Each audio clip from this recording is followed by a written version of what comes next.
जंग को पनाहगुज़ीन कैंपों तक फैला दिया, अक़वाम मुत्तहिदा का तशवीश का इजहार। तुर्क पार्लियामेंट ने स्वीडन की नेटो में शमूलियत की मंजूरी दे दी। अमेरिका में एप्पल वॉच के कुछ मॉडल्स की फरोख्त पर पाबंदी आयद। वॉइस ऑफ अमेरिका वाशिंगटन से अहम खबरों के साथ सादिया ज़ेब रांझा।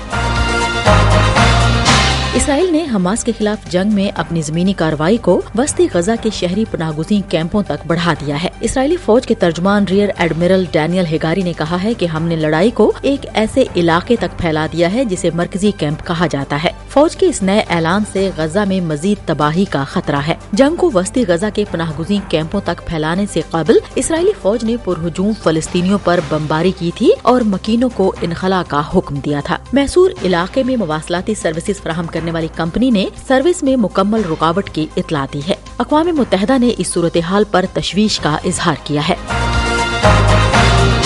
तुर्क पार्लियामेंट की खारजा उमूर की कमेटी ने मंगल के रोज स्वीडन की नेटो में शमूलियत की रजामंदी दे दी, जिससे स्वीडन मगरबी फौजी इत्तेहाद की रुकनियत हासिल करने के करीब आ गया है। तुर्की में कानून साजी के अमल के आखिरी मरहले के लिए स्वीडन के अलहाक को अब जनरल असम्बली की मंजूरी की जरूरत होगी, ताहम इस बारे में कोई हतमी तारीख मुकर्रर नहीं की गई है। नेटो के रुकन तुर्की ने स्वीडन की दरख्वास्त की तौसीक में 1 साल से जायद का अरसा लिया है। इसने स्वीडन पर इल्जाम आयद किया है कि वो उन ग्रुपों के लिए बहुत नरम रवि का मुजाहरा कर रहा है जिन्हें अनकरा अपनी सलामती के लिए खतरा समझता है। ताहिर ने नेटो के उन इत्तेहादियों को मायूस किया है जो स्वीडन और फिनलैंड को इत्तेहाद में शामिल करने में जल्दी कर रहे थे।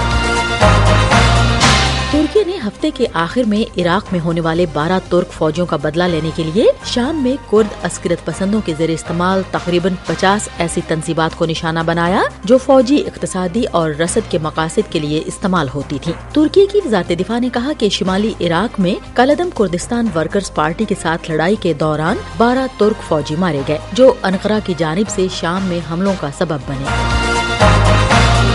हम वॉइस ऑफ अमेरिका वाशिंगटन से आपसे मुखातिब हैं।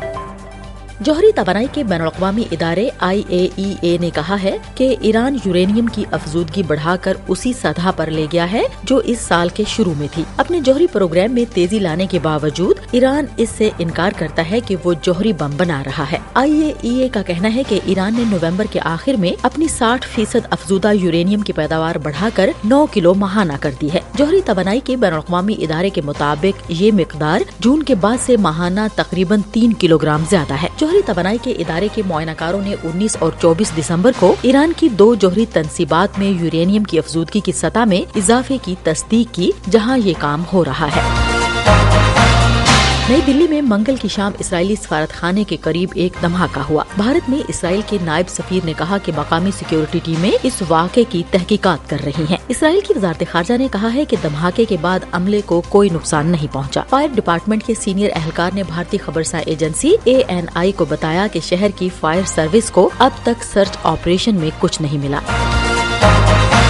और बाइडन इंतजामिया ने एप्पल स्मार्ट वॉच के कुछ मॉडल्स पर इंटरनेशनल ट्रेडिंग कमीशन की जानिब से पेटेंट की खिलाफ वर्जियों पर उनकी दरामद पर पाबंदी आयद कर दी है। अमेरिका के इंटरनेशनल ट्रेडिंग कमीशन ने अक्टूबर में खून में ऑक्सीजन की सतह का पता लगाने से मुतालिक एक पेटेंट शुदा टेक्नोलॉजी पर मबनी एप्पल वॉच के मॉडल्स पर पाबंदी लगाने का फैसला किया था। उसने ये फैसला 2021 के वस्त में कमीशन को दर्ज कराई गई शिकायत के बाद दिया था, जिसमें एप्पल पर इल्जाम आयद किया गया था कि उसने मेडिकल डिवाइस बनाने वाली कंपनी मैस्मो की एक पेटेंट शुदा टेक्नोलॉजी का गैर कानूनी इस्तेमाल किया था। एप्पल का दावा है कि कमीशन का ये फैसला गलती पर मबनी था, इसे मनसूख किया जाना चाहिए। लेकिन गुज़श्ता हफ्ते इसने अमेरिका में अपनी एप्पल वॉच सीरीज 9 और एप्पल वॉच अल्ट्रा 2 की फरोख्त रोक दी है। इसके साथ ही अहम खबरों का ये बुलेटिन अब खत्म होता है। सादिया ज़ेब रांझा और एडिटर बहजत जिलानी को इजाजत दीजिए।